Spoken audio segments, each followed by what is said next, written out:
মাত্র 16 বছর বয়সে ভোলার এক ব্যবসায়ী পরিবারে বিয়ে হয় কল্পনার। কিন্তু বিয়ের পর থেকেই স্বামীর সংসারে অভাব আর কষ্ট লেগেই থাকত। শ্বশুর আর স্বামীর মৃত্যুর পর যা বেড়ে হয় দ্বিগুণ। তারপর শ্বশুরের ব্যবসা প্রতিষ্ঠানটি বন্ধ হওয়ার উপক্রম হলে জীবিকা আর সন্তানদের ভবিষ্যতের কথা চিন্তা করে হোটেলের হাল ধরেন কল্পনা রানী। এরপর থেকে গত ৩৫ বছর যাবৎ একাই হোটেলটি চালাচ্ছেন সংগ্রামী এ নারী। 16 বছর বয়সে বিয়ে হয়েছে। শ্বশুর মারা গেল, শ্বশুর মারার পরে তারপর স্বামীও মারা গেল।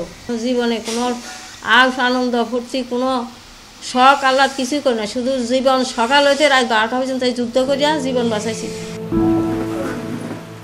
এই হোটেলের লাভ থেকেই সংসার চালিয়েছেন। 4 মেয়েকে করেছেন উচ্চশিক্ষায় শিক্ষিত।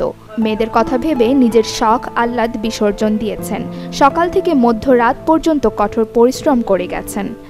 বাজার সদাই করিয়া হেয়ার পরে রান্না করিয়া হেয়ার পরে লোকজন খাওয়াইয়া এইভাবে 4 মাইয়া লেখাপড়া করাইছি, মাস্টার্স পড়াইছি, অনার্সে পড়াইছি, 2 জনেরে ডিগ্রি পড়াইছি, হেয়ার পরে বিয়ে দিছি 2 জনেরে। তবে বর্তমানে চড়া বাজার মূল্য আর চাকচিক্যপূর্ণ সব খাবারের দোকানের ভিড়ে নিজের হোটেলটি টিকিয়ে রাখতে রীতিমতো ঘাম ঝরছে কল্পনা রানীর। এখনকার ব্যবসা বাণিজ্য নাই, সব কিছুর দাম বেশি। আগে কম পয়সায় খাওয়াইছি, এখন তো কম পয়সা খাওয়ার মতো কোনো প্লেস নাই। হেয়ার পরে আগে 2-4 জন কাস্টমার আছে, এখন পথঘাট নাই, পথঘাট বন্ধ করে দিয়েছে। এখন আমার ব্যবসা বাণিজ্য নাই। এখন আমি কিভাবে চলুম, কিভাবে মায়েরে বিয়ে বাদা দুমু, কীভাবে মেয়ের খরচ চালুমু, আমার সংসার চলার মতো কোনো পথ দেখি না। আমার মা এই হোটেলের ব্যবসা করে আমাদের 4 বোনকে মানুষ করেছেন। বাবা অসুস্থ থাকার কারণে এই হোটেলের ব্যবসা করি আমার মা আমাদের সংসারের হাল ধরেছেন। আমাদের 4 বোনের পড়াশোনা, আমাদের যাবতীয় সব চাহিদা পূরণ করেছেন। এই 35 বছর ধরে সে সংগ্রাম করে আসছে, কারোর কাছ থেকে হাত পাতে না, সাহায্য চায় না।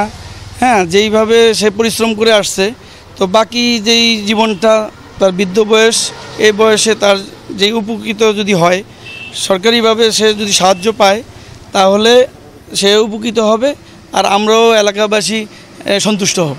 ওনারা আতিথেয়তা ভীষণ পছন্দের, আমার ভীষণ ভালো লাগে, তাই আমি এখানেই আসি।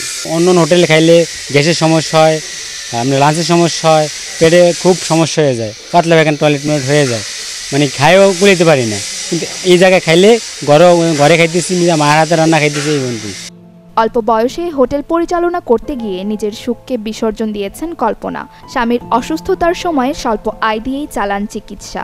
কঠোর পরিশ্রম করে 4 মেয়েকে মানুষ করেন সংগ্রামী মা Kalpana Rani. Desk report, channel 24।